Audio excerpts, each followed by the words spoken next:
Bien, bueno, probablemente se sume algún o alguna estudiante de otras comisiones que también tenga recuperatorio de intro a la química, así que para comentar un poco nuestra modalidad, nosotros lo que hacemos es este primer rato de la clase poder comenzar con ejercicios, dudas de clases anteriores, como habíamos tenido por el paro el tema de cantidades en química.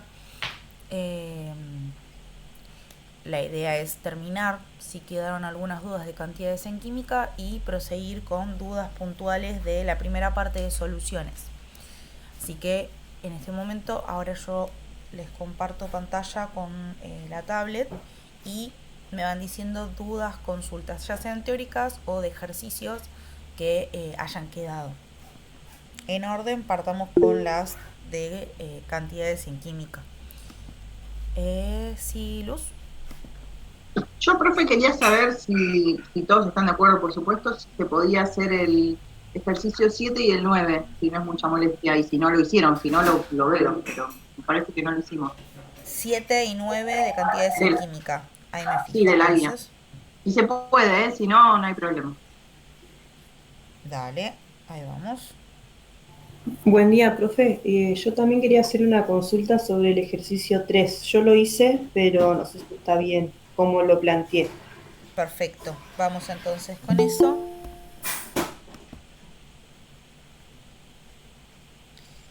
Bien. Ahí comparto pantalla.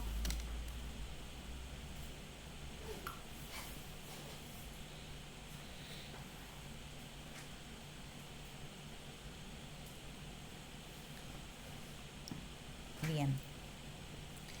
Entonces tenemos el ejercicio 3.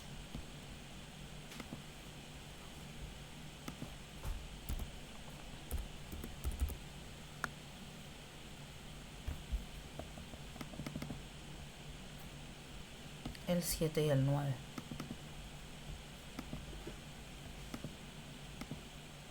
Bien.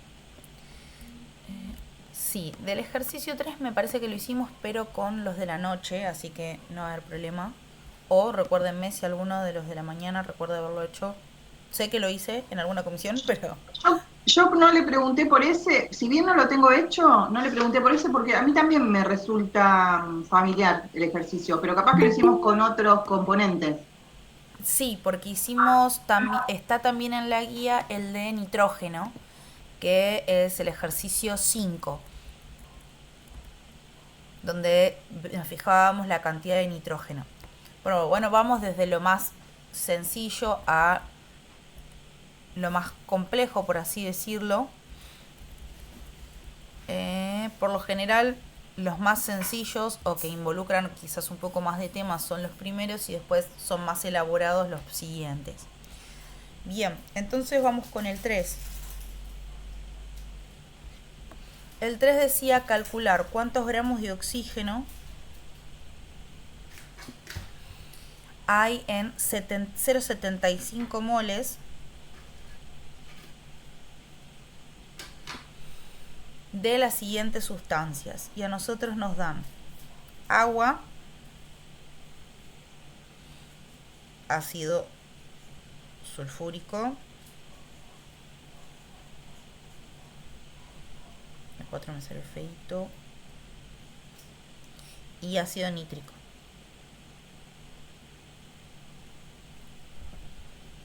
Bien. Entonces, en este caso es un poco lo que nosotros habíamos hablado la clase pasada con el ejemplo del sanguchito, ¿sí? Que lo que tenemos que mirar es la proporción, ¿sí? De pan, de jamón, de queso, de cada uno de nuestros sanguchitos. Entonces, este tipo de ejercicio es donde tenemos moléculas o compuestos iónicos, dependiendo lo que sea, donde tenemos diferentes proporciones de un elemento en particular. Si lo pasáramos a sanguchito, que se había entendido mucho mejor, es como decirles, a mí me gusta en el A con una sola feta de jamón, en el B con 4 fetas y con el C 3 fetas, ¿sí? En cuanto a oxígeno. Porque yo en la molécula de agua tengo un oxígeno, en la molécula de ácido sulfúrico tengo 4 oxígenos y en la molécula de ácido nítrico tengo 3. Entonces, en su relación individual, por cada una molécula voy a tener un átomo de oxígeno, 4 átomos. Uy. Vamos a correr esto acá, porque tengo 8 kilos de cosas. 4 átomos de oxígeno y voy a acomodar esto por eso. Y en el otro tengo 3 átomos de oxígeno. Aunque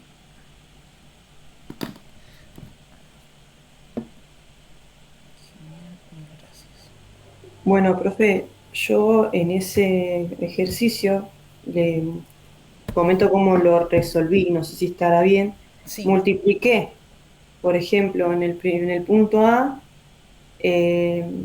la cantidad de masa atómica que tiene el oxígeno por 0,75 moles y me dio en el primero 12 gramos. Ajá. Lo hice de esa manera, no sé si está bien. Para el A está bien. Para el B, ¿cómo lo hiciste?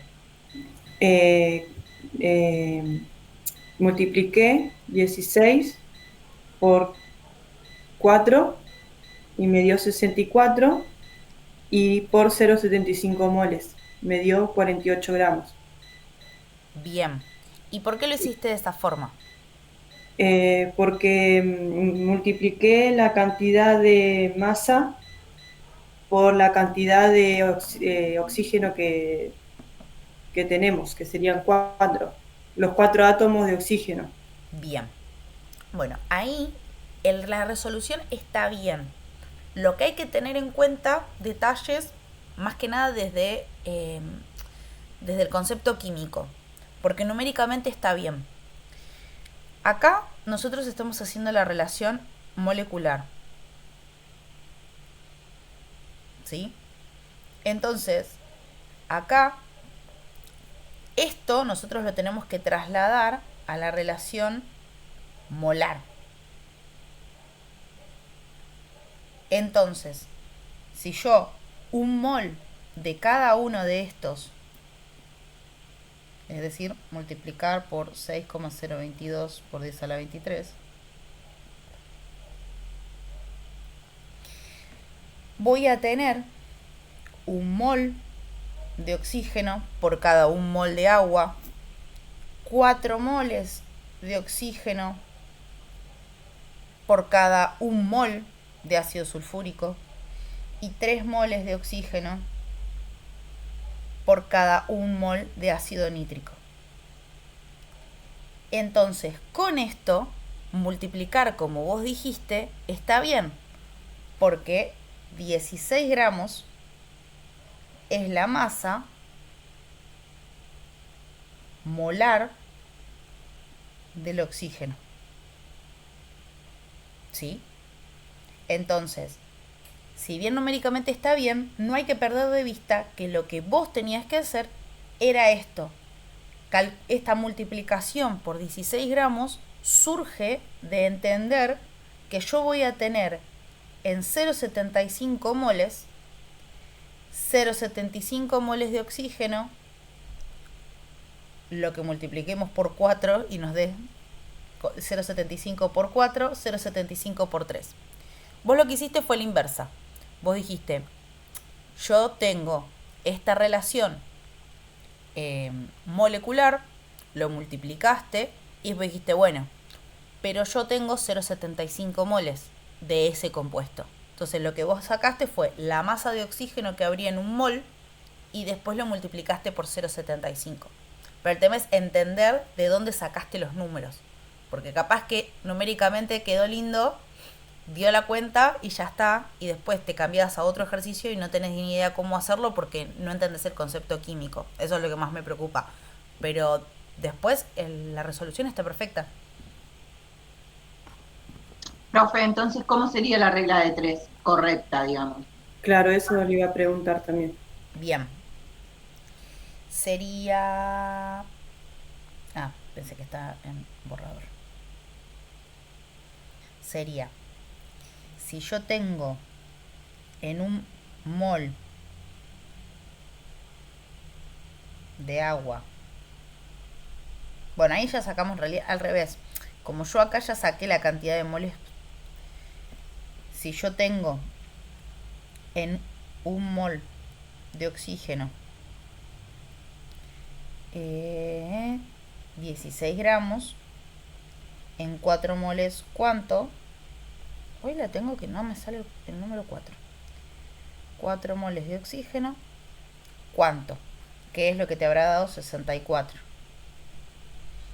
Y en 3 moles,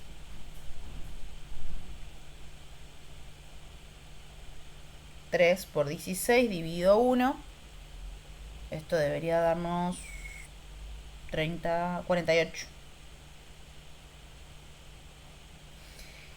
Pero esto es en un mol de cada compuesto. Por lo tanto, si en un mol de agua tengo 16 gramos de oxígeno, en 0,75, ¿cuánto? Y ahí les va a dar la masa. Que ya les digo. Creo que habías dicho que daba 12, ¿no, Ruth? Sí, en el punto A da 12. Bien, 12 gramos. En el caso del ácido sulfúrico, acá en vez de 16 va a ir 64. Entonces va a ser 0,75 por 64 dividido 1. Y eso debería darles 48. Igual ahí borro la regla de 3 que me quedó poquito espacio. Y la armamos bien.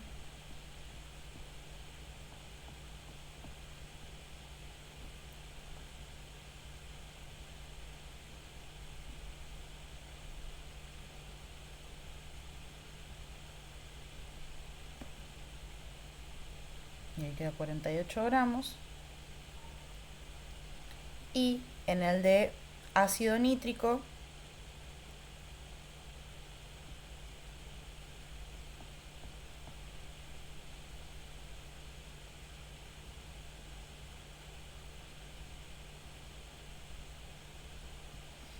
como son en un mol hay 48 gramos de oxígeno, en 0,75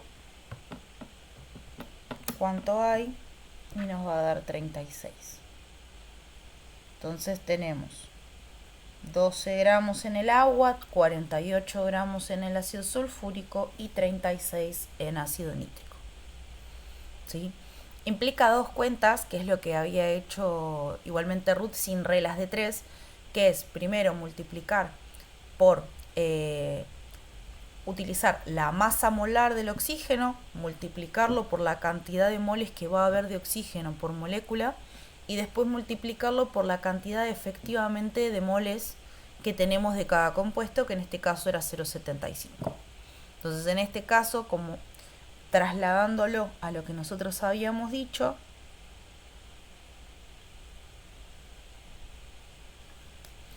lo que primero lo que teníamos que mirar siempre es cuánto hay del elemento por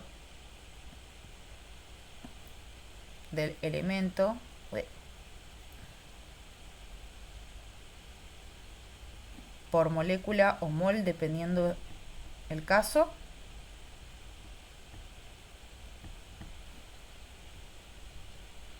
¿Cuál es la masa molar?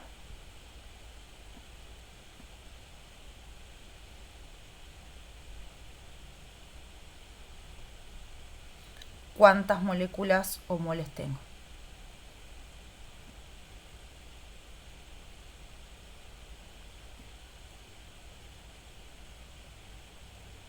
Tengo o necesito tener, dependiendo de lo que nos pida el ejercicio, ¿sí? Entonces estas son como 3 pautas que nosotros tenemos que tener a la hora de arrancar un ejercicio de cantidades en química.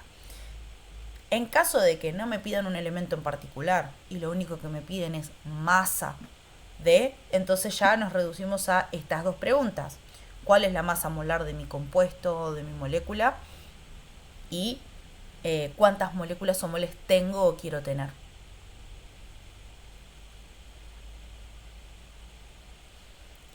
Bien, después tenemos el ejercicio 7, dentro de los que me habían preguntado, que acá dice cuál es la MR, que es la masa molecular relativa. Recordemos que si es molecular es en UMA. De un compuesto, si 0,40 moles de dicho compuesto, X, llamémosle, representa 56 gramos. Recordemos entonces qué es la masa molecular relativa. ¿Cuál es la masa molecular relativa? Es el número de masa de cada compuesto, de cada átomo. De cada átomo en un compuesto. Entonces, si ponemos un ejemplo, la masa molecular relativa del agua va a ser 18 UMAS, porque va a ser la sumatoria de 16 UMAS de un átomo de oxígeno más 2 UMAS de 2 átomos de hidrógeno. ¿Sí? Eso sería una masa molecular relativa. Pero lo que vimos es que si a eso lo multiplicamos por 6,022 por 10 a la 23 moléculas, tenemos un mol de agua y su masa numéricamente es igual, pero en gramos. Con este dato, ¿sí? Con esta relación, nosotros podemos averiguar la masa molecular de un compuesto X sin saber los datos de qué composición elemental tiene, con los datos que tenemos acá. ¿Cómo se les ocurre que podemos calcular la masa molecular relativa a partir de estos dos datos que nos dieron? ¿Silus? Profe, perdón, me quedé con lo de la relativa. En todos los compuestos, entonces, es masa molecular relativa. Siempre que esté en UMAS, sí. Perfecto. Después va a ser masa molar relativa cuando esté en moles. Que va a ser en gramos, perdón. Entonces, acá nos dicen que nuestro compuesto X, que podría ser agua, pero todavía no lo sabemos, tienen 0,4 moles, ¿sí? Y esa cantidad, si lo ponen en una balanza, son 56 gramos. Hola Ludmila, buen día. Son 56 gramos. Entonces, ¿qué se les ocurre que podemos hacer para con estos datos hacer alguna que otra cuenta y llevar a masa molecular relativa?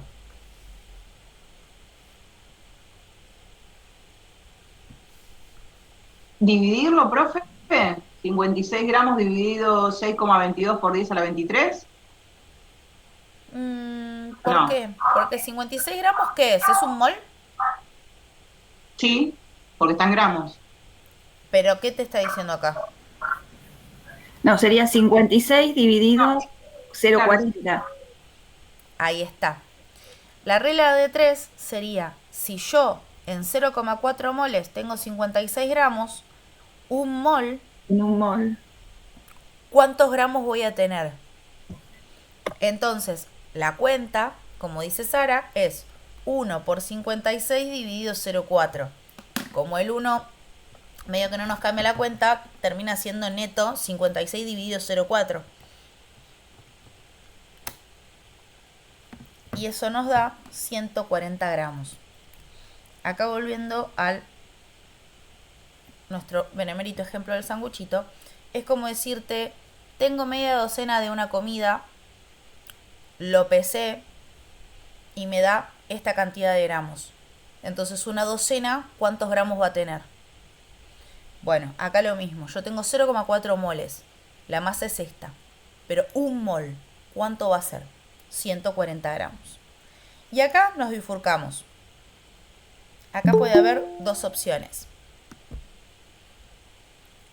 Una es ya usar esta relación numérica y decir, un mol en gramos es lo mismo que decir una molécula en masa molecular relativa, o sea, en UMAS, y decir que la masa molecular relativa va a ser 140 UMAS, ¿sí? Y justificarlo por esto. O el que no cree la teoría porque cree en los números, puede hacer las cuentas, que es lo que nosotros habíamos visto durante la unidad. Igualmente nos va a dar 140, pero podemos hacer las cuentas. ¿Por qué? Porque estos 140 es lo mismo que decir que 6,022 por 10 a la 23 moléculas X van a tener una masa de 140 gramos. Por lo tanto, una sola molécula X, ¿cuántos gramos va a tener? Entonces ahí multiplico por 1 y divido por 6,022 por 10 a la 23. Siempre entre paréntesis para que la calculadora no nos traiga malas pasadas. Y esto nos va a dar 2,32 por 10 a la menos 22 gramos. Y después podemos decir que para pasarlo a UMA, una UMA son 1,661 por 10 a la menos 24 gramos. Entonces, esta cantidad de gramos de una molécula, bueno, ya no me entra, lo vamos a seguir acá, por 10 a la menos 22 gramos, ¿cuántas sumas van a ser? Entonces multiplicamos esto por 1 dividido 1,661 por 10 a la menos 24, porque es multiplico cruzado, divido más derechito.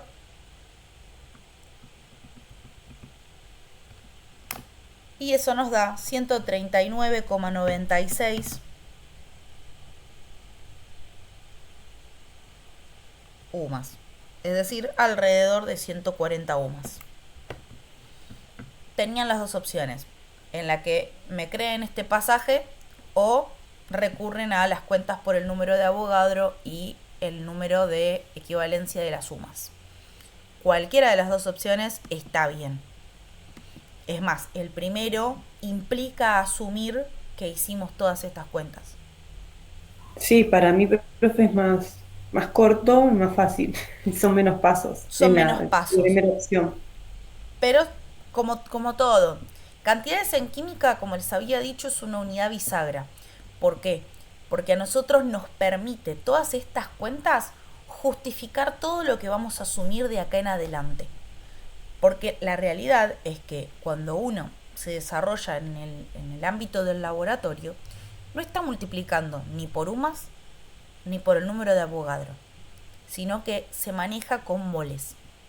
Entonces, si yo necesito iguales cantidades de un componente, de dos componentes porque los necesito para una reacción, para un buffer, para una solución, para lo que sea, buffer van a ver en la próxima unidad, en la próxima asignatura. Cuando tengo que preparar este tipo de cosas, no estoy pensando en cantidad molecular, estoy en cantidad de moles. Pero todo eso yo lo puedo hacer a partir de entender estos conceptos que tengo acá. Por eso es entender de dónde vienen estas cuentas para decir, listo, como yo sé esto, que es como justificaría uno el ejercicio 7. Como yo sé que pasa esto y esto, puedo decir que la masa molar numéricamente es lo mismo que la masa molecular. Entonces, la masa molecular de este compuesto es 140 gramos. Fin. Y a diferencia, que es una pregunta que suele surgir, a diferencia del ejercicio 2, donde podemos identificar al metal, en este caso, como las combinaciones moleculares son infinitas, para este 140 gramos, no podemos asegurar qué compuesto es con solo decir un mol tiene una masa de 140 gramos, porque pueden ser muchas combinaciones que den a 140. Así que lo único que nosotros podemos contestar en el 7 es que la masa molecular relativa de este compuesto es 140 o más. Fin. Bien, y después el 9, justo en esta unidad nos quedó al revés. Los más sencillos quedaron al final. Lo que a ustedes les puede pasar es que ustedes miran esto y dicen, no puede ser tan fácil de responder. Y en realidad sí, porque es para que ustedes puedan ir viendo las diferencias en los conceptos. El ejercicio 9 lo que dice es subraya en los siguientes casos qué pesa más. En el A nos hacen comparar un mol de sandías versus un mol de semillas de sandía. ¿Cuál les parece que va a pesar más? ¿El mol de sandías o el mol de semillas? ¿Los dos iguales, profe? ¿Cuál va a pesar más? Para mí va a pesar más un mol de sandías. Exacto. ¿Por qué? Porque mol, recordemos que es cantidad. Entonces, no es lo mismo que yo compre una docena de sanguchitos que una docena de cañoncitos. Son más chiquitos. Acá, el mol es 6,022 por 10 a la 23 sandías y 6,022 por 10 a la 23 semillitas. Entonces, si yo pesara esas dos cantidades, va a ser más pesado el mol de sandía, porque ya de por sí, individualmente la sandía pesa más que la semilla. ¿Sí? Porque el mol no es una unidad de masa, sino una unidad de conjunto o de cantidad de. El B nos dice cuánto va a pesar más una molécula de C6H12 o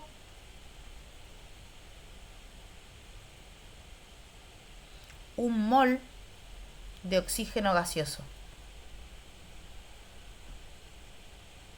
¿Cuál les parece? El CH. ¿Por qué?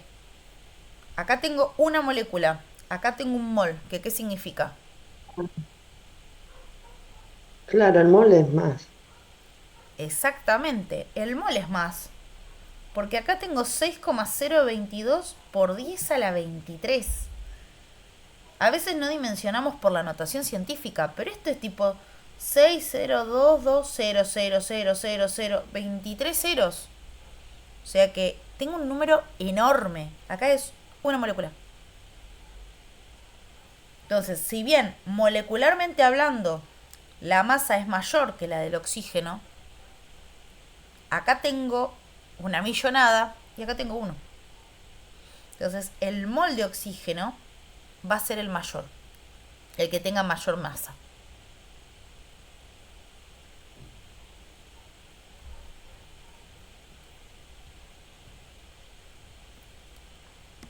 El C dice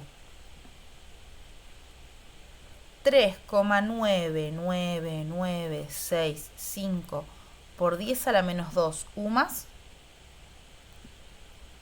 o vamos con el versus una UMA. ¿Cuál va a ser más grande?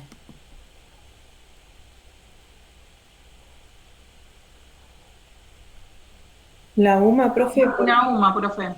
Una UMA, porque como dijimos, si pasamos de notación científica a decimal, el menos 2 quiere decir que corremos la coma 2 para la izquierda, o sea que nos queda 0,0399965 contra 1.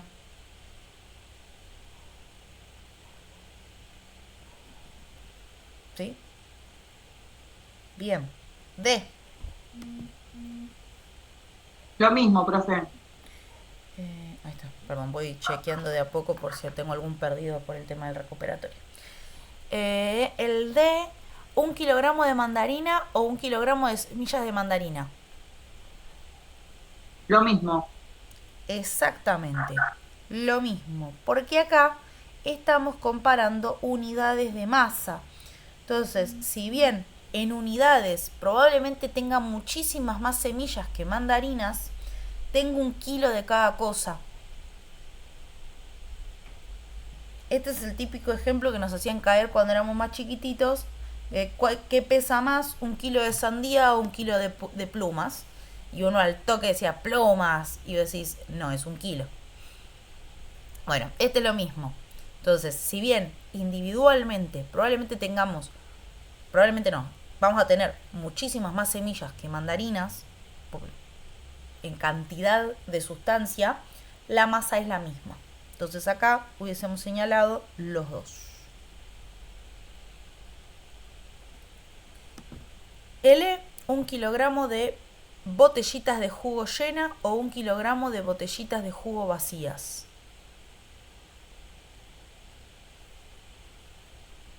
Lo mismo, profe. Es 1 kilogramo. Es 1 kilogramo. Pero en el A, si ponemos el ejemplo de, por ejemplo, un mol de sandías o un mol de plumas, ahí sí pesaría más un mol de sandías, porque es por cantidad. Exacto, bueno, ahí tenemos un mol de sandía o un mol de semillas de sandía.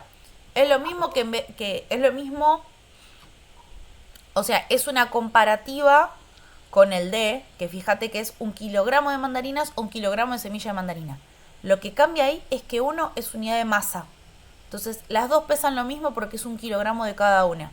En el A es cantidad de. Entonces, si ya una sandía pesa lo mismo que 80 semillas, ya está. Porque acá es un mol de sandías, o sea, 6,022 por 10 a la 23 sandías y 6,022 por 10 a la 23 semillas de sandía. El problema de ahí es que son moles. Perfecto, profe. Bien. Y el último es el F, que dice un mol de oxígeno gaseoso versus 6,023 por 10 a la 23 moléculas de oxígeno. Y ahí sería más pesado las moléculas de oxígeno, profe. Exactamente. Por la milésima que parecen en... ¿Cómo se dice? Que parecen en la notación científica, pero que en realidad multiplicado por 10 a la 23 es un montón, es este. Porque acá yo tengo 6,022 por 10 a la 23. ¿Sí? Algo que puede llegar a generar confusión, que no está mal, dependiendo de ustedes cómo lo justifiquen. Nosotros nos manejamos con 6,022 por 10 a la 23, pero hay algunos manuales un toque más viejos que dicen 6,023 por 10 a la 23. Entonces, si alguno se estuvo manejando con esa teoría, puede llegar a generarle la confusión de no, son iguales. Nosotros tratamos de regirnos con 6,022 por 10 a la 23, ¿sí? Pero, llegado el caso, que confunden y decía 6,023, por eso siempre es necesario el justificar químicamente y correctamente. Si ustedes me dijeran, no, como el mol es 6,023 por 10 a la 23, da. Pero igual manejémonos con este 6,022 por 10 a la 23. Entonces ahí no es lo mismo. Yo estuve viendo varios videos de Arriba la Ciencia, profe, y sí, se manejan con el 6,023. No entendía por qué era, pero bueno, ahora lo estoy entendiendo. Fíjense ahí. Y esto es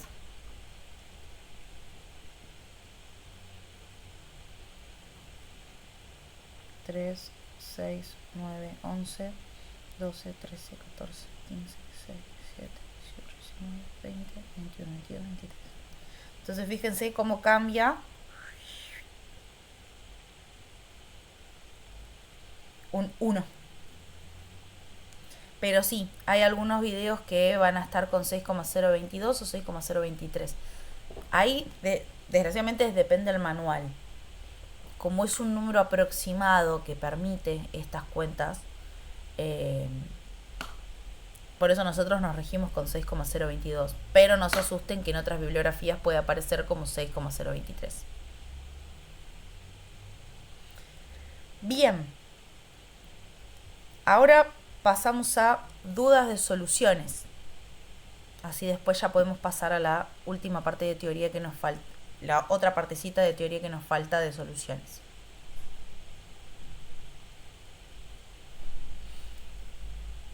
Ustedes de soluciones podían hacer todo lo que tuviera concentraciones y no lo que dijera diluciones. Así que ustedes podían hacer los ejercicios 1, 2,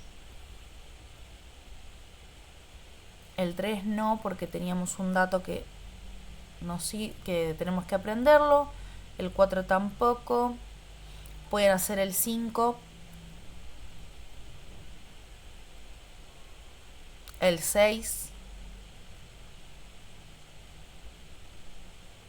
el 7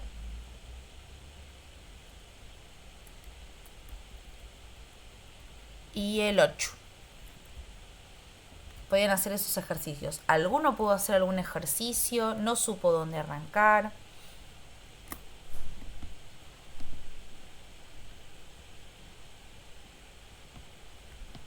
Si no, vemos un ejemplo. Pero si alguno ya había hecho algún ejercicio y quería terminar de controlarlo, lo veíamos. Si no, hacemos un ejemplo.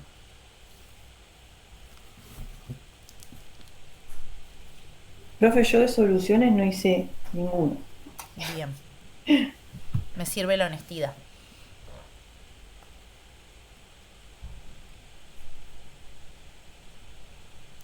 Y sí, porque si no asumo, bueno, hicieron todos los ejercicios de soluciones, no tienen ninguna duda, perfecto, avanzamos con la teoría y ustedes están así esperando a que yo explique algún ejemplo. Profe, lo de densidad todavía no va a explicar. Sí, pero les tengo que explicar cómo se hace lo de densidad. Por eso asumí que no hicieron esos ejercicios. Hoy les explico densidad y la parte de diluciones para que ustedes puedan verlo. Espera. Bien, hacemos uno entonces. Bien, vamos a hacer el ejercicio 1 para que ustedes vean una cosita nomás.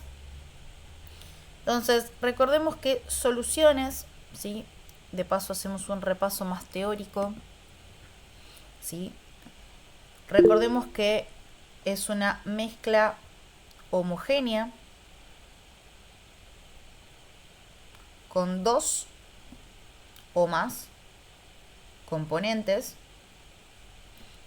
y que esos componentes los vamos a clasificar en 2. Puede haber uno o más solutos y un solvente.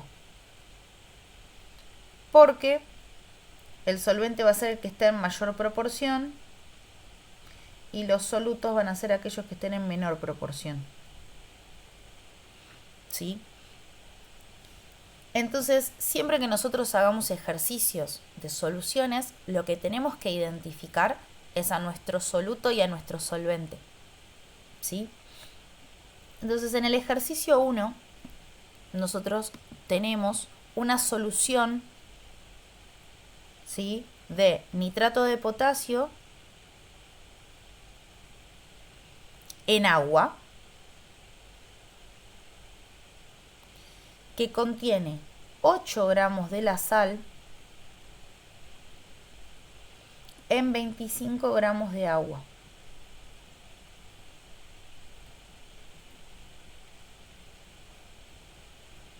Y la sal el solvente, y, no, el agua es solvente y la sal el soluto es. En este caso, sí. Sí. Y la concentración nos pide calcular el porcentaje masa en masa respecto del nitrato de potasio. Entonces, ya que nos dijera porcentaje de masa en masa de nitrato de potasio, ya nos está dando la pista de que el soluto es el nitrato de potasio. Porque lo que habíamos dicho es que la definición de porcentaje masa en masa es gramos de soluto en 100 gramos de solución.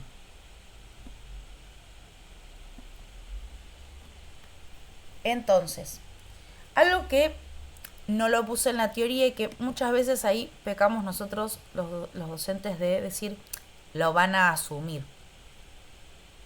Pueden no asumirlo y está bien. Es que como el soluto y el solvente son componentes que hacen al todo de la solución, a veces no tenemos el dato de la masa de solución, pero tenemos la masa del soluto y la masa del solvente. Y si bien hablamos de que los volúmenes en la realidad no son aditivos, las masas sí, porque por ley de masa, la masa no se crea ni se destruye, y menos cuando nosotros agregamos en una solución, ¿sí? Después van a haber reacciones, pero acá nosotros vamos a saber que la masa del soluto más la masa del solvente nos va a dar la masa de solución. Entonces nos va a llevar a esta pequeña cuenta que la masa del soluto más la masa del solvente nos va a dar la masa de solución, ¿sí? Y esto es fundamental para las unidades de concentración donde nosotros necesitamos la masa de solución o, como es en este caso, presentar la relación masa-soluto en función de la masa de la solución, ¿sí? Entonces, con esta formulita y la identificación del soluto y del solvente, vamos a poder hacer ciertas cuentas para llegar a esta unidad de concentración. Entonces, como dijo Mónica, el soluto va a ser el nitrato de potasio y el solvente va a ser el agua. Por ende, yo voy a necesitar, para expresar en porcentaje masa en masa, gramos de ácido nítrico. ¿Cuántos gramos de ácido nítrico hay? Cuando tengo 100 gramos de solución, que va a ser la sumatoria de agua más ácido nítrico. Perdón, la tengo con el ácido por el ejercicio anterior. Nitrato de potasio. ¿Sí? Entonces, eso es en la teoría. Ahora, en la realidad, ¿cuánta masa tengo de nitrato de potasio y cuánta masa tengo de agua? ¿Cuánto tengo de nitrato de potasio?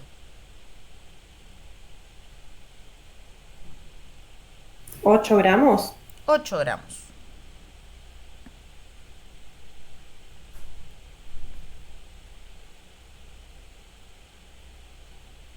Y 25 gramos. Y 25 gramos del agua. Soluto, solvente. Entonces, ¿cuánta masa de solución tenemos? 33. 33, profe. Exactamente. 33.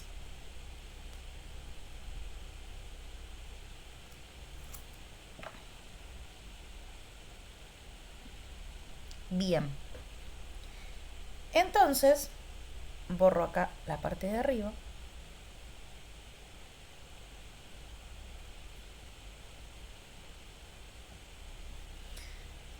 Ahora tenemos la relación, con estos datos podemos presentar la relación soluto-solución, que es que yo sé que tengo 8 gramos de soluto en 33 gramos de solución, ¿sí? O sea que la relación que yo tengo es que por cada 33 gramos de solución, agua, nitrato de potasio, 8 gramos van a ser solamente del soluto, ¿sí? Del nitrato de potasio. Entonces ahí la regla de 3 que yo puedo hacer es en 100 gramos cuánto.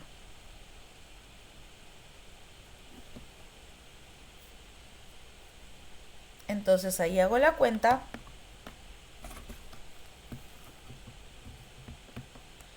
8 por 100 dividido 33. Y eso nos da 24,24. Entonces nuestro porcentaje masa en masa es, o al revés, la concentración es 24,24% masa en masa. Y esa es nuestra respuesta. Otra opción para los fans de las fórmulas, vamos a poner en otro color,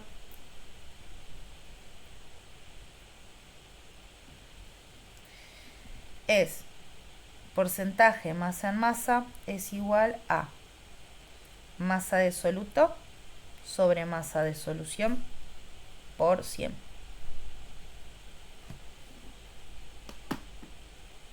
Profe, ¿se puede hacer de cualquier manera el día del parcial? Porque generalmente lo hago yo como lo está diciendo usted ahora. Sí, se puede hacer tranquilamente. Por eso digo que para los fans de la fórmula, esta tiene una armada y justificada matemáticamente y químicamente hablando, que es la relación masa soluto sobre masa solución por 100 nos va a dar lo mismo. Ok. Por eso digo, si les es más sencillo recordar la fórmula, perfecto, entiendan de dónde viene, entiendan de este 100 que necesitamos de la unidad y que tenemos que tener la masa de soluto y la masa de solución, siempre respetando esos dos. Entonces, en ese caso, tendríamos que hacer 8 dividido 25 por 100. No, 8 dividido 33, porque es masa 8 solución. dividido 33. Exactamente. Sí. Listo.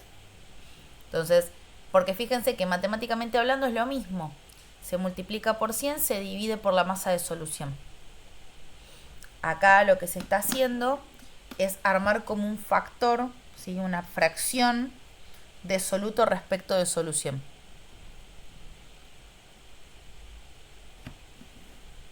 Y después eso se multiplica por 100, que es lo que está tratando de explicar esta parte. Cualquiera de los dos está bien, siempre y cuando sean criteriosos a la hora de darse cuenta cuál es la masa del soluto y cuál es la masa de solución.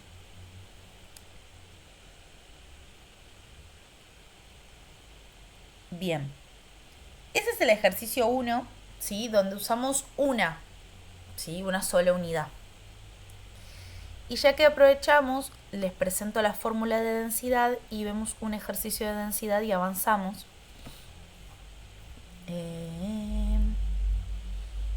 Podemos hacer el 4, cosa de que el 3, que tiene muchas cosas, lo puedan practicar ustedes.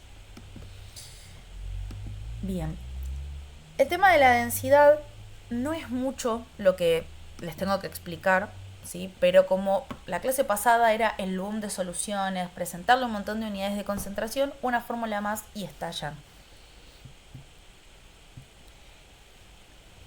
Densidad, ¿sí? Va a ser una propiedad tabulada, ¿sí? Dependiendo de la temperatura, que vamos a tener de diferentes compuestos. Nosotros en particular para los ejercicios vamos a trabajar solamente con las densidades de las soluciones y se los vamos a dar como dato. No va a implicar que ustedes busquen las densidades ni de soluciones. Si no está, es que no la necesitan. Si se las damos y quizás es un mínimo dato, puede como no estar, ¿sí? O puede ser que está el dato de la densidad porque es algo que se informa de la solución y no necesitarlo para hacer el ejercicio.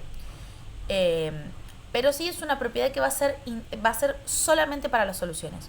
Porque algo que confunden en los ejercicios es querer utilizarlo para el soluto o para el solvente, o querer buscar la densidad del soluto y el solvente por separado. no hace falta.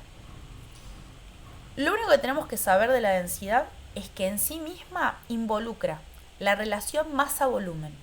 ¿Qué quiere decir? Que la densidad busca explicar la relación que hay entre esos dos, ¿sí? De esas dos propiedades, que es cuánta masa tiene mi compuesto y cuánto espacio ocupa.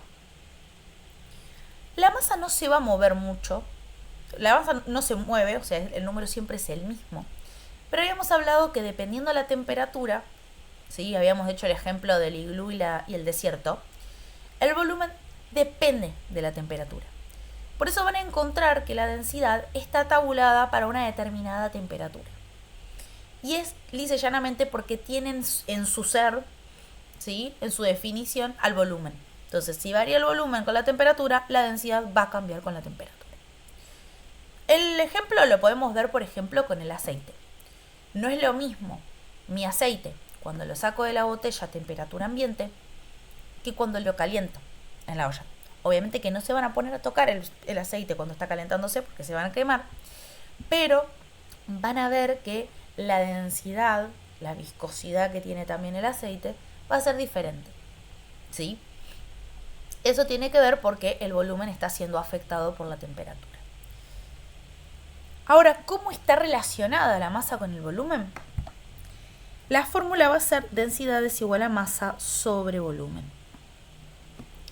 Entonces, es un dato que va a ser clave para las soluciones cuando tenemos que hacer pasaje de unidades de concentración. Por ejemplo, un pasaje de masa en masa a masa volumen. La masa de soluto y la masa de soluto van a ser iguales, pero yo voy a necesitar pasar de masa a volumen de solución. Y ahí va a venir la densidad a salvarnos la vida. ¿Sí? Densidad igual a masa sobre volumen. Profe, dijo, masa del soluto es igual a la masa del soluto. ¿En el segundo? En cuanto a datos, Ah, ¿sí? Porque la masa de soluto ahí no cambia porque me pide masa de soluto y masa de soluto. Por ejemplo, yo tengo 2% masa en masa. Vamos a hacer un ejemplo. 2% masa en masa. Y me piden que lo pase a porcentaje masa-volumen. Y el único dato que tengo es que la densidad de mi solución es 1,3 gramo mililitro. Entonces yo sé que tengo 2 gramos de soluto en 100 gramos de mi solución.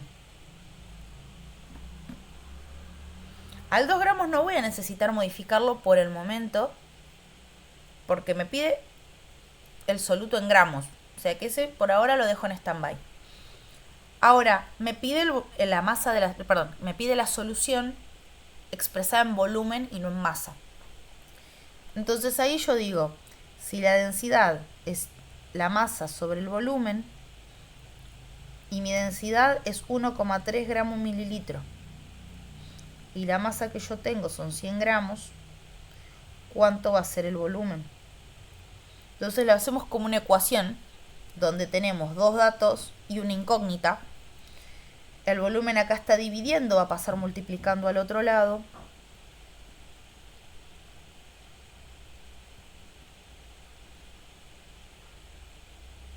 Y ahora la densidad está multiplicando, va a pasar dividiendo al otro lado.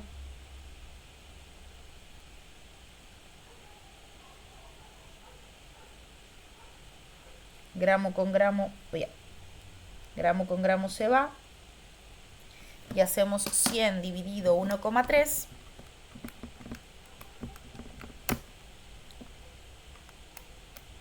Eso nos da 76,92 mililitros.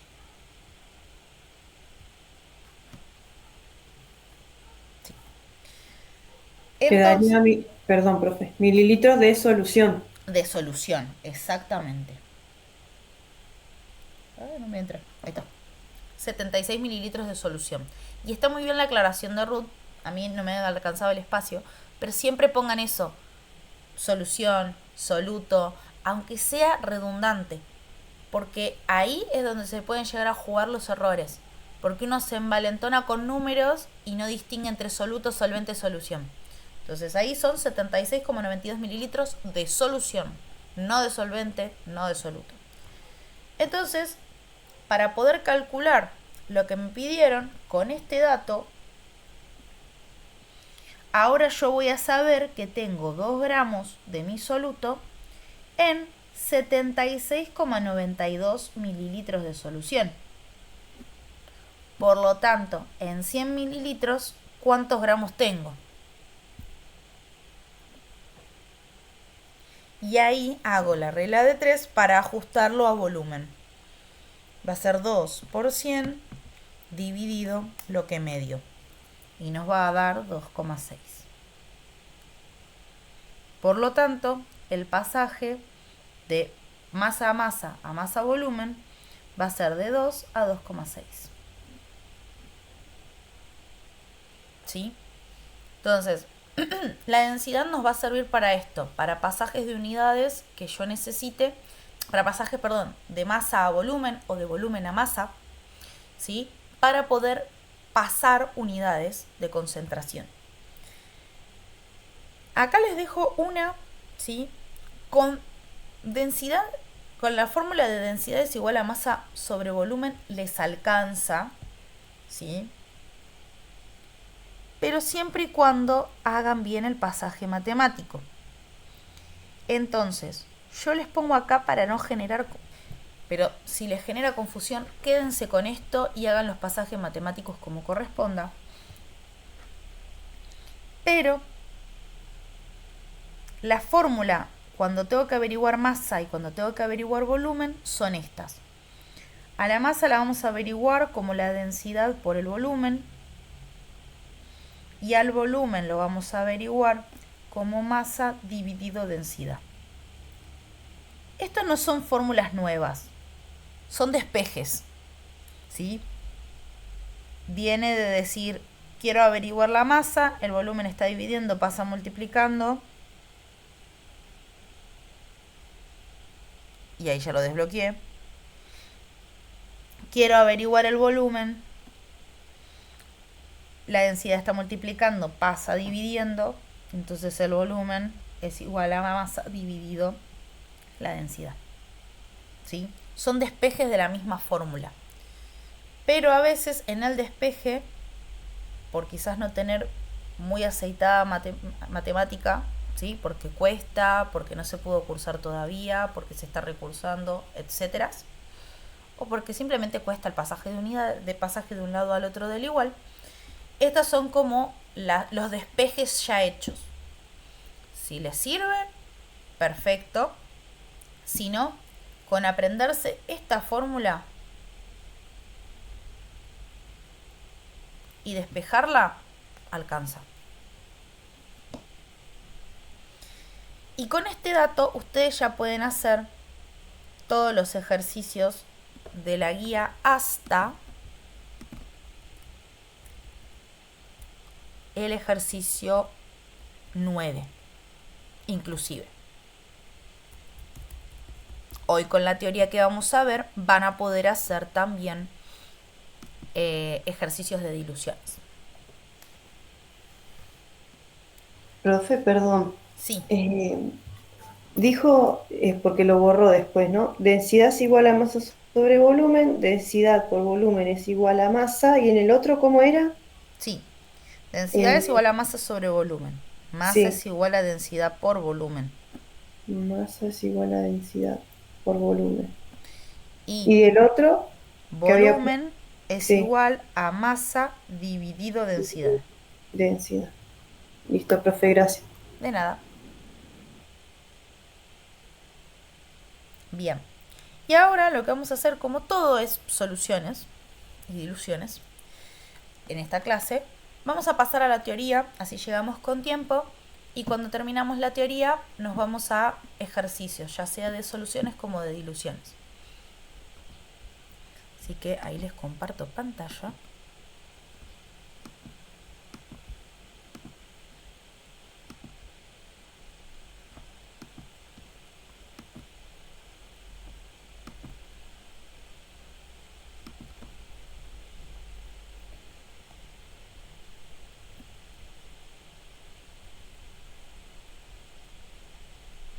Ahí va.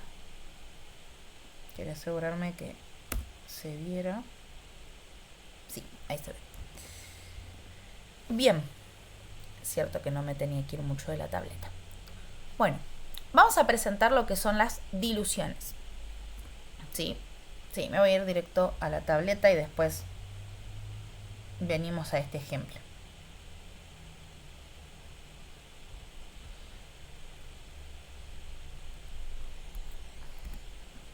Tarán, tarán. Bien, entonces vamos con diluciones. Por definición, si yo les digo, más que irnos a la definición, si yo les digo diluciones, ¿a qué les suena? Diluir. A un componente cuando le agregamos un líquido o agua, no sé, me suena eso. Agregan un líquido, componente, vamos a ir armando la definición con lo que ustedes me digan. Componente, a un componente, agregar un líquido o agua. Bien. Pueden ser ejemplos, ¿eh? Cuando yo hago esto y esto es diluir. O al revés, ¿no? Sería agregar Agregar. un componente al agua. Ok.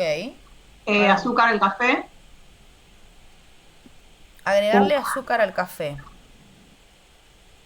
O Ahí que se está diluyendo.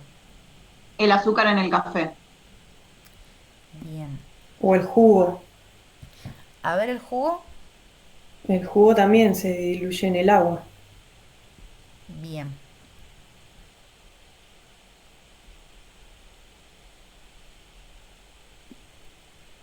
Hacer una salmuera, profe, también. Sal en agua. Bien. Ahí vamos a hacer aclaraciones porque son un soluto en un solvente. Bien, ahí vamos a hacer aclaraciones porque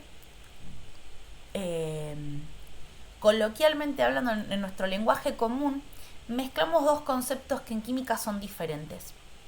Uno es disolver y el otro es diluir.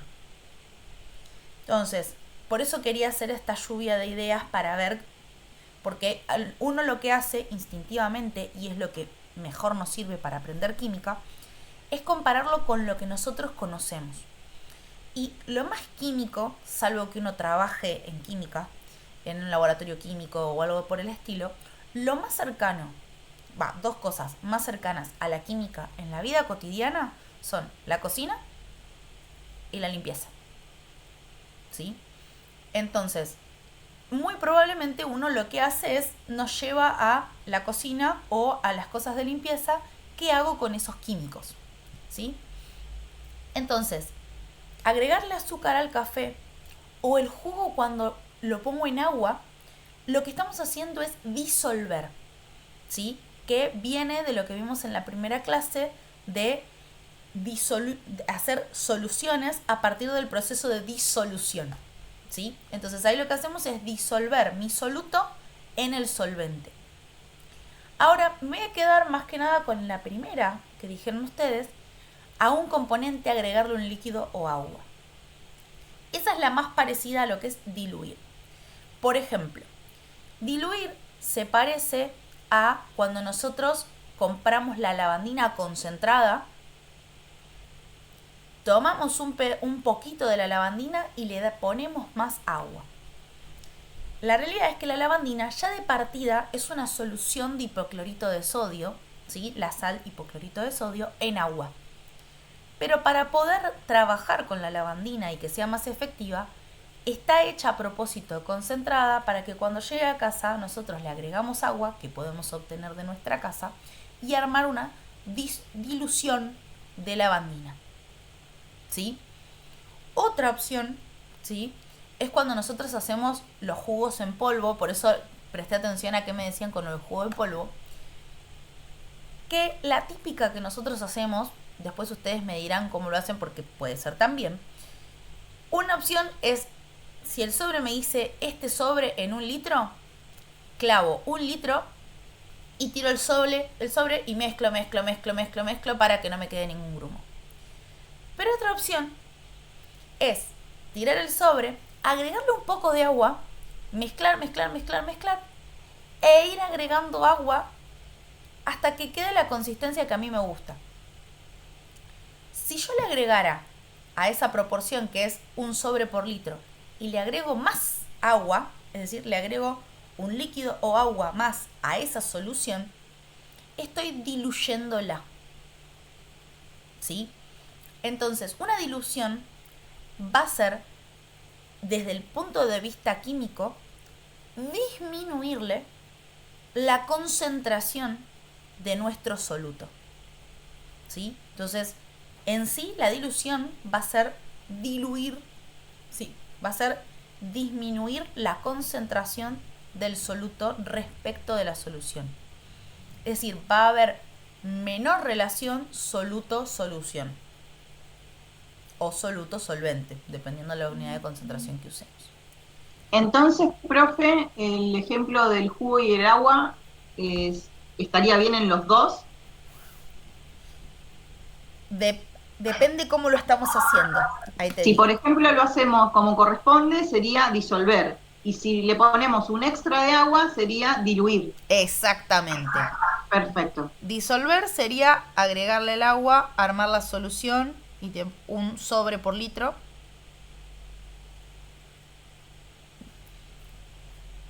De solución. Y diluir sería, en un paso siguiente, agregar más agua, en este caso porque es su solvente, pero no necesariamente siempre agua, es agregarle más del solvente que ya teníamos, ¿sí? Entonces, ahora vamos a ver las implicancias de eso,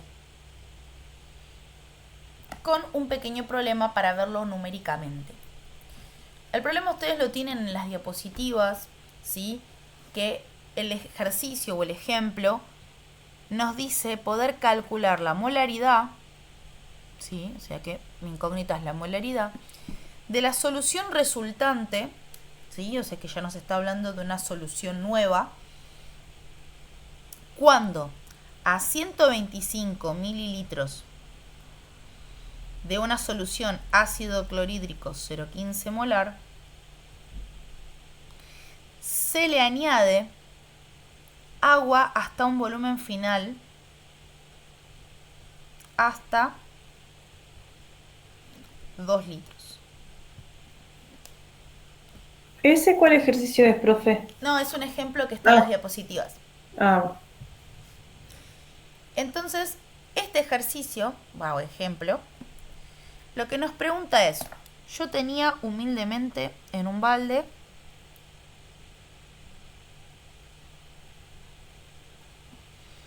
125 mililitros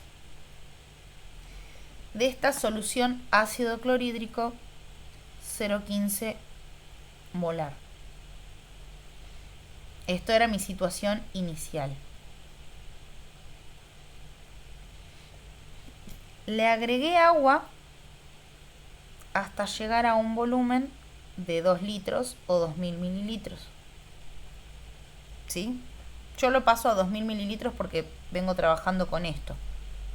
Otra opción es que acá sea 2 litros y esto lo paso a litro 0,125. Se los dejo en las dos unidades por la que les queda más cómodo. Y esto sería mi situación final. Ahora, en mi situación final, no sé la concentración, porque le agregué agua, entonces cambia. Yo un poco con la definición los spoileé, ¿sí? Pero lo que nosotros queremos calcular es cuál es la concentración que me queda finalmente. ¿Ahí no puedo hacer una regla de 3, profe? ¿O Hay que tengo que tener hacer otro paso? mucho cuidado con qué regla de 3 hacemos. ¿Por qué? Porque nosotros la concentración 0,15 molar, la regla de 3 queda limitada cuando usamos concentraciones. Solo podemos trabajar con regla de 3 con cantidad de moles. Porque como es una relación en sí misma, usar el 0,15 medio que nos va a mantener la concentración y queda raro. Ahora igual si quieren las vemos. Pero lo correcto sería poder mirar que lo importante acá es la cantidad de soluto que tengo inicial y final. Entonces, si a mí me dijeron que en mi situación inicial yo tenía 0,15 molar, ¿qué significaba 0,15 molar? Le voy a poner acá arriba. El soluto. Sí, pero la definición, ¿qué significa 0,15 molar? ¿Qué me está queriendo decir 0,15 molar? La cantidad de moles que yo tengo por litro de solución, ¿eso estás preguntando? Exactamente. Entonces yo tengo 0,15 moles en 1 litro de solución. Entonces, si esa es mi relación, es decir, por cada 1 litro de solución yo voy a tener 0,15 moles, en 125 mililitros o 0,125 litros de solución, ¿cuántos moles voy a tener? Entonces, con esta cuenta que estamos haciendo acá,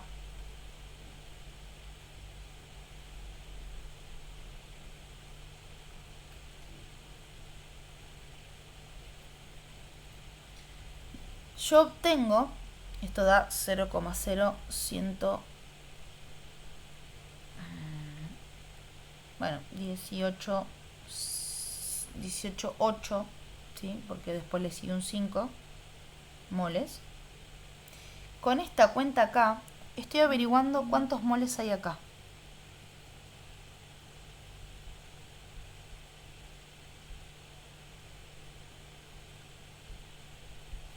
¿Sí?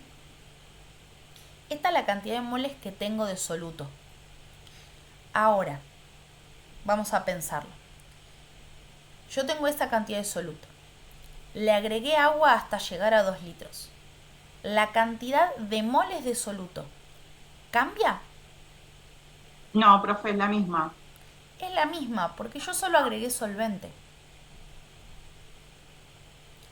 Entonces, esta cantidad de moles, esto era mi situación inicial. Entonces,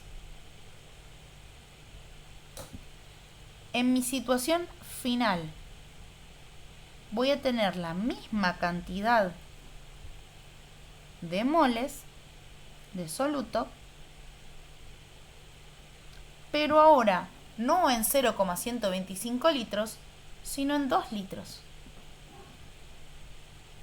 de solución, porque nos dijeron que agregamos agua hasta llegar a 2 litros de solución. Entonces, para recalcular la molaridad va a ser, si esto tengo en 2 litros, en 1 litro ¿cuánto tengo? Entonces multiplico por 1, divido por 2 y nos va a dar 0,094 moles de ácido clorhídrico. Entonces mi concentración final es 0,0094 molar. ¿Sí?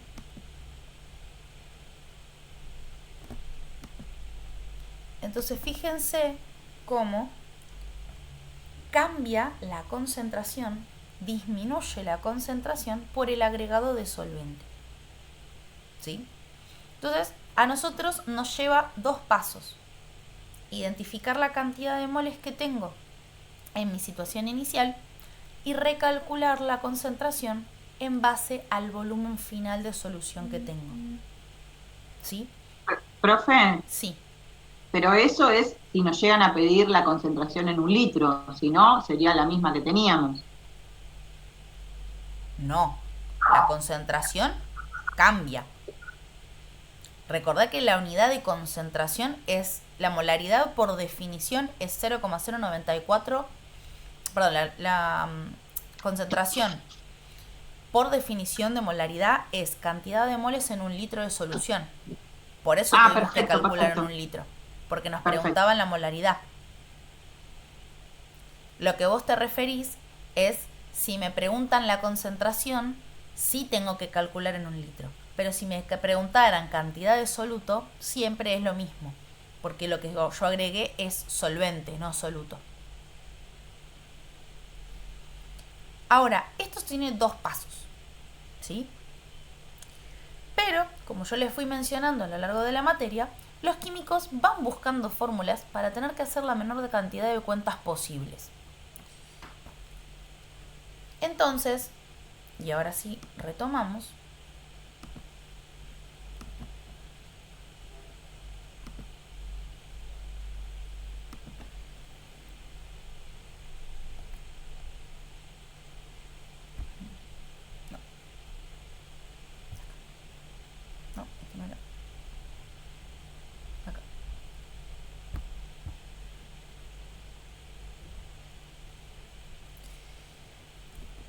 Acá lo que dijimos con la tableta, pero para que ustedes me lo dijeran en vez de una bella diapositiva, que no se agregó ni se quitó soluto, por lo tanto todos los moles de ácido clorhídrico están presentes tanto en la situación inicial como en la situación final.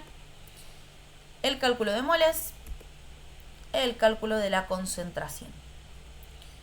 Entonces, si se fijan, la concentración inicial era 0,15, la concentración final es 0,0094, entonces hay una disminución de la concentración, como les había dicho. Ahora, la fórmula que nos presentan nuestros queridísimos químicos que les gusta hacer menos cuentas que a nosotros, presentan otra manera práctica de poder resolver estos problemas, que es tener en cuenta que cuando nosotros llevamos una solución a un nuevo volumen, ¿sí?, al agregarle el solvente, lo que va a variar es la relación volumen-concentración, ¿sí? Porque nosotros no vamos a modificar la cantidad de soluto, ¿sí?, sino que vamos a variar la cantidad de solvente y lo que afecta al volumen final de nuestra solución. Entonces, lo que ven es comparar en una fórmula cómo varían esta relación volumen-concentración. Entonces surge esta fórmula de diluciones, que es volumen inicial por concentración inicial, o situación 1, va a ser igual a la relación volumen 2 por concentración 2, o volumen final por concentración final, ¿sí? Pero para que yo pueda utilizar esta fórmula hay que tener ciertos criterios. Y es que el volumen tiene que estar en las mismas unidades, por ende o está en mililitro o está en litro, ¿sí?, pero los dos iguales. Por eso acá fíjense que mantiene mililitro. Si yo quisiera usar como en el anterior, tendría que ser 0,125 litros y acá 2 litros. Nada de 0,125 y 2000, porque ahí ya nos dio malísimamente mal la cuenta. Y la concentración tiene que estar en una misma unidad. Entonces, como mi unidad estaba en molaridad y me piden la concentración en molaridad, podemos hacer la cuenta tranquilos, ¿sí? Entonces ahí ponemos la cuenta. 125, que era mi volumen inicial, por 0,15 molar, que es la concentración inicial, va a ser igual a los 2000 mililitros que venían de los 2 litros que me quedaron como volumen final, por la concentración que yo quiero averiguar. Hacemos las cuentas y fíjense cómo nos da 0,0094 molar. Entonces, ¿qué hicimos? De 2 cuentas, hicimos una. Vuelvo a insistir, esta fórmula es muy sencilla y sirve siempre y cuando mantengamos todo en las mismas unidades y tengamos muy en cuenta cuál es el identificar bien cuál es mi volumen inicial, cuál es mi volumen final, cuál es mi concentración inicial y cuál es mi concentración final. Y cuál de todos esos datos es el que me falta. Y siempre y cuando en el ejercicio estén los datos, ¿no? Esos datos, digamos. Por Porque eso, por ahí te piden otras cosas también. exactamente, quizás te dan ciertos datos, por ejemplo, un típico ejercicio de examen, que también lo tienen en la guía, es un ejercicio de diluciones donde te piden la concentración en molar, pero tenés la concentración inicial en porcentaje masa en volumen. Y bueno, primero voy a tener que pasar de masa a volumen a molaridad y recién ahí voy a poder hacer la cuenta. O al revés, hago primero la cuenta, saco la concentración en porcentaje masa volumen y después lo paso a molaridad. Pero lo importante es siempre mantener las mismas unidades. O si hay que averiguar algún volumen, porque quizás tengo la masa de solución y lo tengo que pasar con la densidad a volumen. Puede tener esos detalles que tengo el dato pero no tengo el dato, ¿sí? Pero lo importante es que ustedes en la lectura del ejercicio puedan identificar cuál es el volumen y cuál es la concentración, o si tengo forma de averiguarlo para después poder recurrir a esta fórmula. Si no, tienen estos dos pasos, que es averiguar cuánto soluto tenía en la situación inicial y cuánta va a ser a qué volumen pasa y recalcular la concentración. Parte también de diluciones es que no solo varía la concentración. Acá vamos con el ejemplo del jugo, ¿sí?, en polvo, que sirve un montón para verlo gráficamente. Hay algunos jugos que realmente son muy fuertes, con la concentración que te piden, ¿sí? El sobrecito en 1 litro de agua. Son muy fuertes. Entonces, ¿qué hace uno? Le agrega más agua. Esa dilución lo que nos está permitiendo ver no solo va a disminuir la concentración de mi soluto, que va a ser el polvo de jugo, sino que vamos a ver que la solución cambia en sus propiedades. Va a tener menos gusto, ¿sí? Por eso es más fuerte, se va a parecer más en gusto al solvente que al soluto, ¿sí? Porque lo estoy diluyendo, ¿sí?, con agua. Entonces, como el agua no tiene gusto o menos gusto, y el soluto sí, al agregarle solvente pierde gusto a solvente. Entonces, fíjense que ahí disminuye la propiedad respecto del soluto. El color. Cuanto más concentrado está el jugo, más fuerte es el color. Cuando yo agrego agua, que es translúcida, va cambiando el color y va disminuyendo el color también. Entonces, fíjense, son propiedades que habíamos dicho que no dependían de la cantidad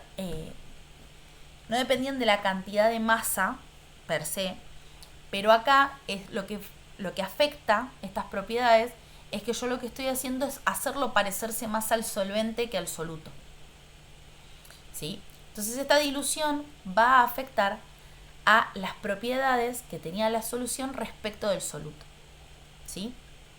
Eso tengan en cuenta también, que no solamente es un cambio de concentración, sino que va a afectar a las propiedades de mi solución. A veces son lo que yo necesito. Por ejemplo, algo muy típico de un laboratorio, ¿sí?, más en lo que ustedes van a ejercer en su profesión, es que a veces hay que pesar muy, muy, muy poquito de un compuesto, ¿sí?, de un soluto, para poder armar una solución, y eso conlleva error en la balanza. Entonces, error en la balanza y también error en las manipulaciones. Entonces, lo que se suele hacer en muchos casos para evitar arrastrar esos errores es armar una solución concentrada de lo que yo necesito, la guardo concentrada, y cuando tengo que usar una concentración más chica, tomo una porción y con agua lo llevo a la concentración que yo necesito, o con el solvente que se usa, lo llevo a la concentración que yo necesito. Entonces, diluciones concentradas y diluidas se usan muchísimo. Por eso, si no es, sin exagerar, lo que son unidades 4 y 5 son el corazón de introducción a la química. Por eso tratamos de hacer hincapié en las diferentes clases, porque son conceptos que ustedes van a necesitar para la próxima materia y las próximas materias en general, ¿sí? Y ahora Profe, ¿le vamos puedo a... hacer una pregunta? Sí, cómo no. ¿Ahí estarían cambiando las propiedades físicas y también las químicas o solo las físicas en este? Y cambiarían las propiedades físicas. Perfecto. Sí, porque químicas, física. vamos a ver cambios en las propiedades químicas cuando, que no, nosotros ahora en estas soluciones no lo estamos teniendo en cuenta, porque estamos armando soluciones que no implican un cambio químico. Pero, como les había dicho, en lo que es química general inorgánica, se empiezan a meter más en lo que son las transformaciones y las reacciones, y ahí sí hay cambios químicos en el mismo armado de la solución. Perfecto, profe, gracias. Pero bueno, nosotros los ejemplos que vamos a ver implican más que una separación iónica, que ahora vamos a verlo, no ocurre otra cosa. Bien, ahí vemos un poco lo que es, vimos diluciones, perdón, voy chequeando que no me avise nadie de que haya estado perdido por el tema del examen. Bien, entonces, conceptos puntuales teóricos, ¿sí? Hasta ahora vimos cómo armábamos una solución, cómo armábamos una dilución, pero no vimos el límite de nuestro armado de la solución, que es una pregunta que se le podría haber generado a cualquiera de ustedes. ¿Cuánto soluto admite la solución? Es decir, ¿cuánto soluto puedo agregarle a la solución hasta que deje de serlo? Porque nosotros vimos que la solución es una mezcla homogénea. O sea, que implica que el soluto esté disuelto en mi solvente, alias mi solución más tarde.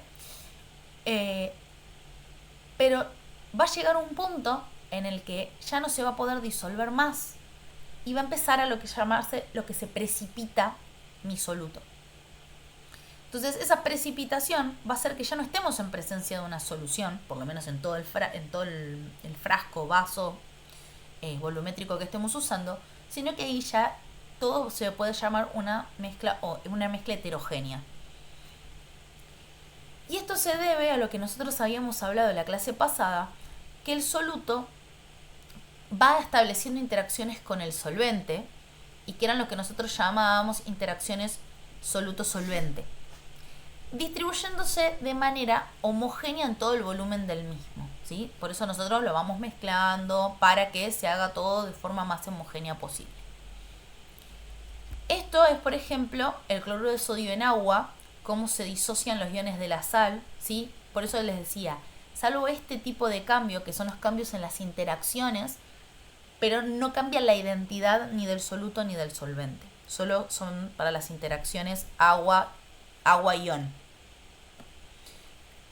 Ahora, cuando llegamos al límite, es decir, que el solvente, en realidad la solución ya no puede admitir más soluto, nosotros hablamos de que se satura, ¿sí?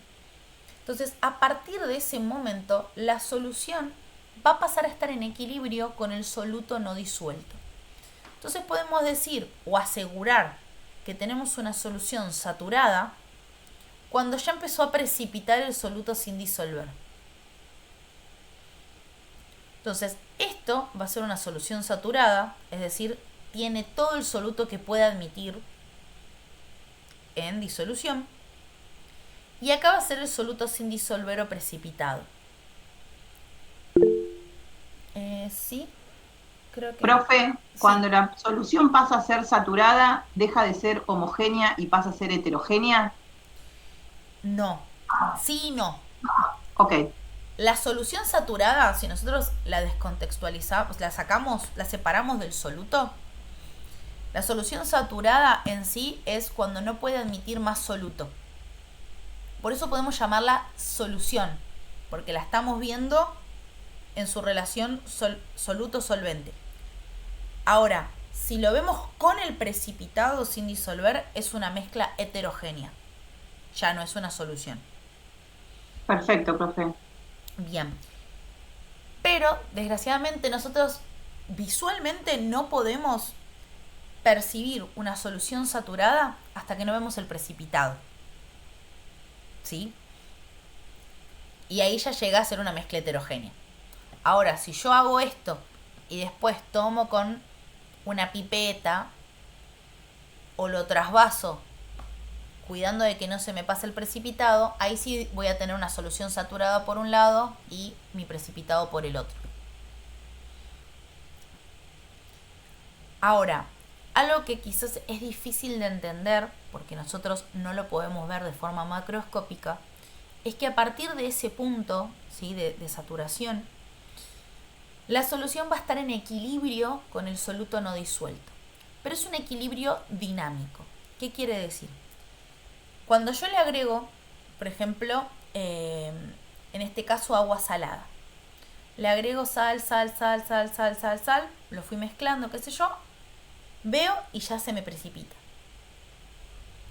Ese precipitado no es siempre los mismos compuestos cloruro de sodio, sino que lo que sucede es que se van intercambiando, ¿sí?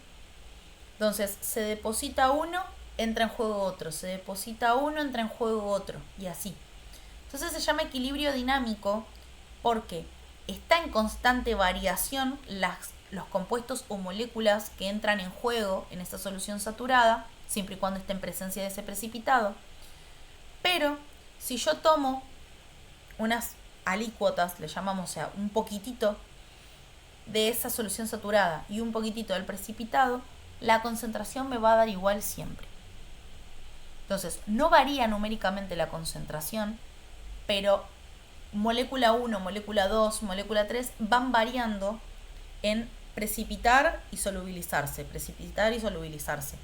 Porque lo que habíamos dicho es que las moléculas y los compuestos iónicos en la microescala, o sea, en la escala atómica, están vibrando y moviéndose constantemente. Entonces ese movimiento, esas colisiones que ocurren, hacen que uno precipite, el otro se solubilice, precipite, solubilice, etc. Entonces, a ustedes no les cambia mucho, pero sí entiendan que el equilibrio ese no es que precipitó y ya está, quedó planchado, ¿sí? Sino que hay un dinamismo ahí. ¿Sí, Luz? Perdón que haga tantas preguntas, profe. No, Entonces, significa que la solución siempre va a ser la misma, digamos, la concentración en la solución siempre va a ser la misma, pero el soluto sin disolver siempre va a ser diferente, porque depende cómo estén vibrando. Exacto. La identidad o sea, el compuesto 1, compuesto 2, compuesto 3 va variando, pero la concentración va a ser la misma, sí.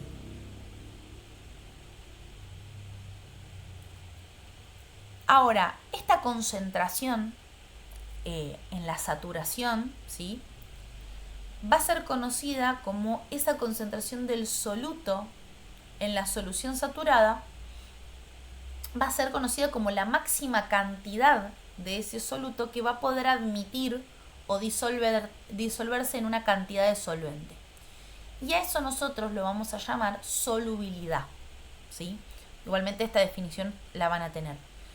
Pero ahí es cuando nosotros, por ejemplo, si alguno trabajó en industria química o no, cuando lo trabajen, está bueno que lo tengan en cuenta, existen lo que se llaman fichas de seguridad o fichas de los compuestos químicos que uno compra. Y dentro de esa ficha de seguridad, uno de los informes que vienen es su solubilidad en determinados solventes. Uno puede ser el agua y otro puede ser algún solvente orgánico, hexano, acetonitrilo, cloroformo, benceno, ¿sí? Y podría seguir nombrando algunos más que son de referencia. Etanol. Entonces, hay diferentes solubilidades respecto de las interacciones que pueden ocurrir a una determinada temperatura. Entonces, vamos a hablar de solubilidad como otro dato que podemos tener de nuestros compuestos, ¿sí? Algo que habíamos dicho en el aprendizaje de esta materia es que íbamos a ir desandando y sacando información, ¿sí? Para poder describir a nuestro sistema material. Bueno, la solubilidad también va a poder permitirnos describir a este material que queremos estudiar, porque va a hablarnos de el límite o la cantidad máxima que puedo utilizar de ese compuesto en un determinado solvente.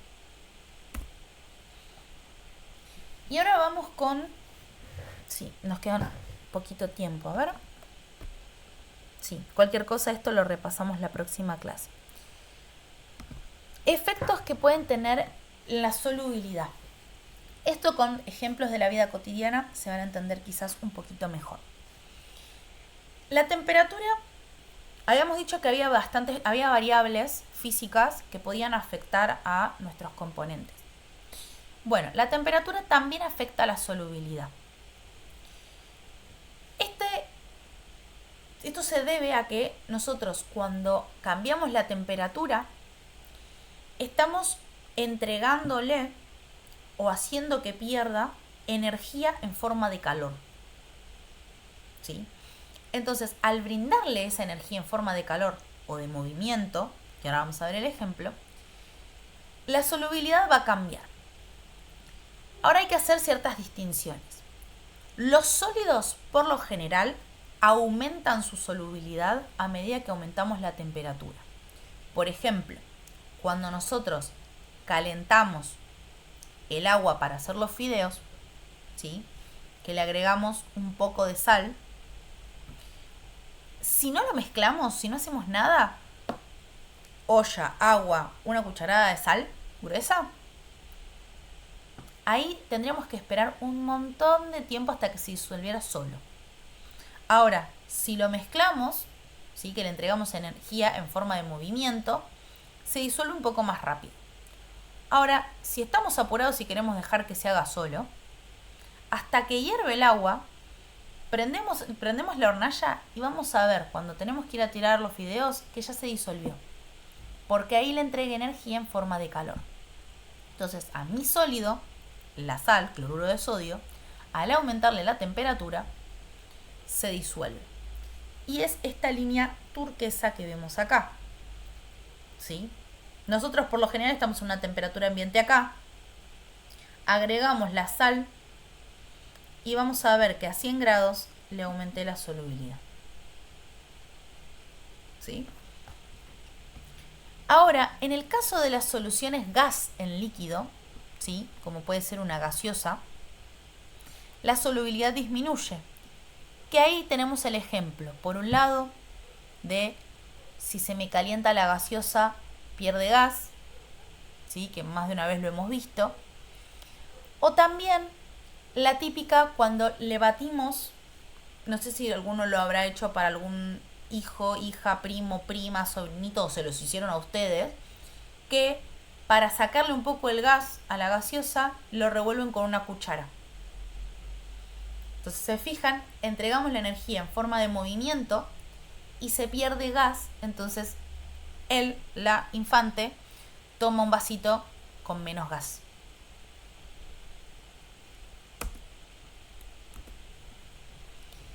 También tenemos el efecto de la presión en la solubilidad. Y esto tiene que ver más con que lo podemos ver en la industria de las gaseosas. Porque esta presión solo va a afectar la solubilidad de los gases. Esto ustedes lo van a ver con más detalle en la próxima asignatura, Química General Inorgánica, porque ven los diferentes estados de agregación y qué afecta o qué cosas particulares tienen esos estados de agregación. Y ahí cuando ustedes ven gases van a ver el rol de la presión, ¿sí? Pero con lo que nosotros sabemos de gases que ocupan todo el volumen que quieren, disminuir o aumentar la presión va a afectar la solubilidad. ¿Por qué? Porque al aumentar la presión disminuimos el volumen. Entonces, esa disminución del volumen le da menos libertad de movimiento al gas, por lo que tiene menor volumen de libertad y más interacción con el volumen del solvente, por lo que lleva a que se solubilice o más chances de solubilizarse el gas en el líquido. Esto es, por ejemplo, el proceso para embotellar las gaseosas, ¿sí? La coca de vidrio tiene diferente gusto. Eso tiene que ver, los que van a estudiar después alimentos van a poder explicarlo muchísimo mejor por el envase, por el procesamiento, etc. Pero también un factor es la presión que se le puede meter a la botella, ¿sí? Reduciendo estos volúmenes. Entonces fíjense que cuando nosotros la llevamos embotellada, ¿sí? No la abrimos todavía, todo el gas va a estar acumulado acá. En cambio, cuando destapamos, ya sea esta botella o la otra, todos escuchamos el porque estaba a una mayor presión que la ambiental, forzando a que el gas esté disuelto en la gaseosa. Cosa que cuando nosotros abramos la gaseosa, no se pierda todo el gas y quede una solución de juguito de coca que no tenga nada de gaseoso. Va a terminar siendo una gaseosa, una finamente gasificada, coca finamente gasificada. Por eso se le pone mucho más gas del que se consume, para que cuando nosotros abramos a presión ambiental se pierda una parte de gas, pero siga siendo gaseosa. ¿Y por qué es tan importante cuando nosotros no estamos tomando la gaseosa cerrarla? Porque sigue haciendo equilibrio con la presión ambiental y va perdiendo gas. Obviamente que cuando nosotros abrimos ese cierre hermético, queda cerrado, pero no completamente cerrado. Entonces es el famoso, lo cerré, lo dejé al lado de al lado de la heladera porque la quería a temperatura ambiente, y pasaron 3-4 días y no tiene casi gas porque fue perdiendo lentamente, porque está cerrado, pero lentamente. ¿Por qué también se guarda en la heladera? Porque la temperatura al aumentar disminuía la concentración, o sea, disminuía la solubilidad. Entonces, al dejarlo en la heladera, hacemos que sea más lento ese proceso. Entonces, en otras palabras, la concentración de un gas en una solución va a depender de la presión a la que lo hayamos sometido el sistema. Se explica con esta fórmula, no la vamos a necesitar, es más que nada explicativo para que ustedes entiendan de dónde viene y que hay una fórmula que lo contempla, que es que la concentración del gas va a depender de la constante de Henry del gas, eso es un dato tabulado, y la presión a la que está sometido el gas.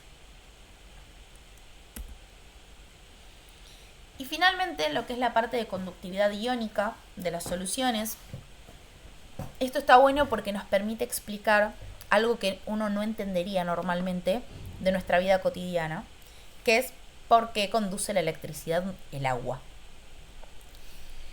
La conductividad iónica, ¿sí?, como su nombre lo indica, es conducir a partir de los iones.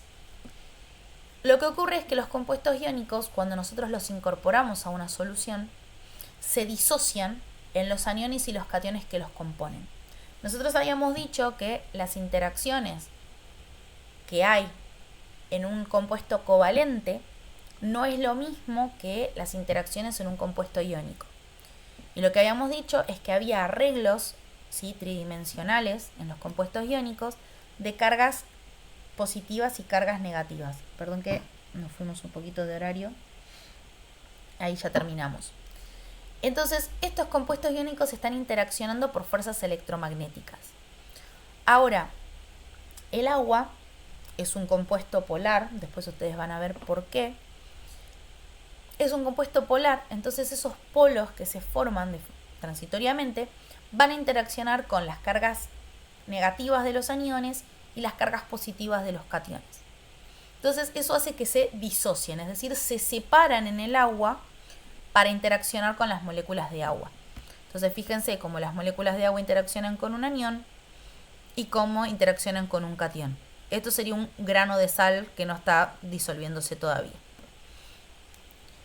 Ahora, estos iones disueltos en el agua pueden conducir la electricidad, ya que al aplicarse un campo eléctrico, ¿sí?, como puede ser este campo eléctrico que vemos acá, se van a mover hacia los polos de signo contrario al propio, es decir, hacia los que experimentan atracción. Entonces, vamos a ver que el agua por sí sola, ¿sí?, el agua pura, H2O, no conduce la electricidad. Lo que conduce la electricidad es el fenómeno que se genera en consecuencia de la composición salina que tiene el agua. Entonces, nuestra agua de la canilla conduce la electricidad, pero una, por ejemplo, agua ultra pura, agua milicú, que pueden llegar a encontrar en los libros, o agua destilada, la destilada le queda alguito, pero es más pura, no van a conducir la electricidad, sino que lo que conduce la electricidad es nuestra agua de grifo, porque tiene compuestos iónicos mezclados. Por ejemplo, yo soy de Berazategui y algo que se habla mucho es que nosotros somos no solo somos la capital nacional del vidrio, sino que también somos la capital nacional del sarro. Tenemos muchísimo sarro. Y el sarro es carbonato de calcio. Entonces, ya de partida, mi agua de la canilla tiene carbonato de calcio que se va a disociar en cationes cationes calcio y aniones carbonato. Entonces, esa misma disociación, aplicándole un campo magnético, hace que yo me pueda quedar pegada al microondas, ¿sí?, estoy con las manos mojadas y encima descalza, ¿sí? Entonces, la composición salina de la solución acuosa es la que hace a la conductividad. Entonces, las soluciones que tengan iones en sí va a promover esta conductividad. Por eso se conduce la electricidad o esta conducción térmica. Viene de estas mismas cargas. Principalmente la conductividad eléctrica. Bien. Con esto ustedes están en condiciones de terminar toda la guía. ¿Sí? Como dijimos la anterior vez. Creo que me habrán avisado. Está. Como dijimos la otra vez, la clase que viene, como ya no tenemos contenido teórico de soluciones, vamos a dedicarlo a ejercicios, a consultas, a dudas, y vamos a aprovechar para hacer un repaso de algo que quedaron en las clases teóricas que tenemos, que habíamos visto por arriba, pero no lo terminamos de ver en clase sincrónica, que es la parte de nomenclatura, ¿sí? Porque me parece que está bueno que podamos, si bien no se toma nomenclatura, me parece que está bueno que ustedes puedan ver cómo habría que nombrar a los compuestos, porque como estudiantes de química no pueden seguir, no sé cómo se llama este. Bien, ejercicios de soluciones. Sí, ahora que terminamos la unidad 5, yo todavía les debo, porque estoy terminando de armarlos, la autoevaluación de la 4, foro 4, ¿sí?, para que sea algo interesante.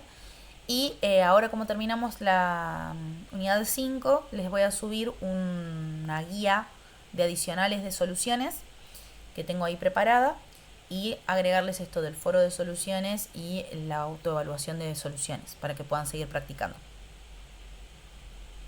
Profe, Sí, ahí le envié el mail. perfecto. Gracias, Sonia. Gracias, profe. Nos vemos. Profe, Chao, chao. ¿un modelo de parcial? ¿Cómo? ¿Un modelo de parcial? Sí, pero todavía nos queda una unidad. Por eso todavía no... Es que soluciones y cantidades en química son tan un montón que parece que ya estamos pisando... La próxima clase ya es el repaso y ya nos mandamos al parcial. Pero no, nos queda una sola unidad que es ácido base. Pero como estas dos son bastante intensas, cantidades en química tiene planteada 2 clases y soluciones tiene planteada 3, para que ustedes puedan practicar y sacarse todas las dudas. Ácido base, como nosotros lo vemos, es una introducción, entonces le dedicamos una clase solita y después ya es el repaso para el parcial. Mi idea es armarles un modelo, pasarles el modelo cuando estemos la semana que viene recién, cuando estamos por entrar en ácido base. Bueno, profe. Dale, perfecto. Gracias, perdón la extensión. Gracias, profe. Hasta la Nos próxima. vemos.